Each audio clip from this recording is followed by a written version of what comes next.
Hey y'all, this is the first Sunday in March. So I got this Sunday dinner. I got honey jiffy cornbread mix. I don't prefer the honey, but I bought that by mistake.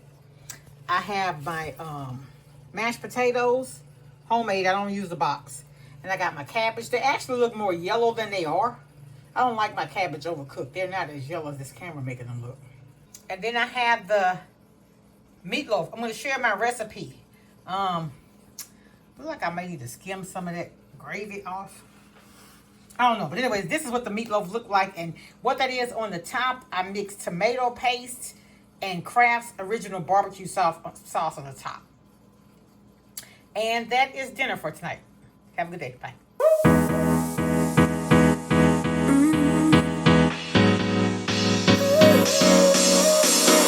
Work is almost over, summer's getting closer.